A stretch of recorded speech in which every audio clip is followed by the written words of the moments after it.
My friends, in this video we will talk about the Ukrainian counteroffensive, how the fighting is happening and who is advancing and retreating. But before we start, we ask you to leave your like and subscribe to the channel so we can continue to bring news and analysis to you. The Ukrainian counteroffensive began on June 4, 2023, and because it was so debated and discussed beforehand, it lost the surprise effect.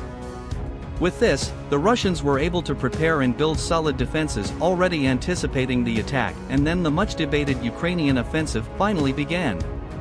The Ukrainians launched concentrated attacks on three main axes, in Bakhmut and Velyka Novosilka in Donetsk and in Tokmac in the Zaporizhzhia region, with the aim of finding gaps in Russian fortification lines. The attacks in Bakhmut and Velyka Novosilka in Donetsk seem to be distraction maneuvers aimed at preventing the Russians from concentrating troops in Zaporizhzhia, the region that according to many sources is the main focus of the Ukrainian offensive. When we look at the map of Ukraine, we realize that it makes perfect sense since the liberation of Zaporizhzhia would cut off the so-called land bridge that connects Donbass with Kherson and Crimea. With Zaporizhzhia liberated, Ukrainians would have an easier path and would set out to liberate areas under occupation in Kherson, and with that Crimea annexed by Russia in 2014 would be under strong danger. But how is the Ukrainian counteroffensive effectively taking place? If it is to be summarized in a single word, the most appropriate term for the Ukrainian offensive would be costly. Ukrainians are indeed achieving gains on all three main axes with emphasis on Zaporizhzhia, but they were gains obtained at a very high cost in material losses and loss of soldiers. Obviously, whoever attacks suffers more damage than whoever defends. These damages can be 2 to 3 times more losses than whoever defends, since the attacker needs to advance through open fields, minefields, and against heavily defended positions, especially in the case of Zaporizhzhia, which was fortified by Russians for over 15 months. And in this case, because the counteroffensive was announced months in advance, it gave Russians time to organize themselves and make life even harder for Ukrainians. Last fall, Russia built fortifications including labyrinths of trenches, fortresses, anti-tank ditches and traps, underground warehouses and concrete shelters in the most vulnerable areas. By early summer, these Russian positions had turned into almost continuous lines of impenetrable fortifications, very well defended. So even though we don't have casualty numbers, we assume that Ukrainian casualties at this stage of the offensive are higher than Russian casualties. Belarusian dictator Alexander Lukashenko said Ukrainians lost 140,000 soldiers just in the first week and a half of the offensive, with Putin saying that Ukrainian losses are 10 times greater than Russian ones, adding that Ukrainians lost more than 30% of vehicles and armored vehicles received from the West. These are obviously exaggerated claims and serve to make propaganda for Russian civil society, but we can consider it certain that casualties are indeed very high, especially for the attacking side, which is Ukraine.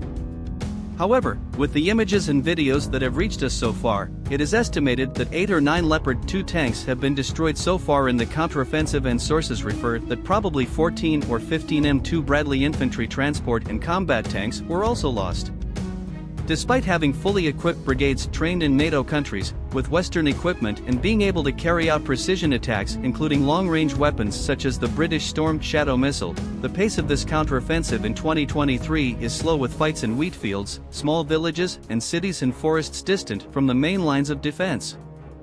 The Russians built long and intricate defensive lines, mainly in Zaporizhzhia, over the last 15 months. Analyzing the maps that reach us and those that come out in the media compiled by some sources, the Ukrainians have not even reached Russia's main defensive lines yet.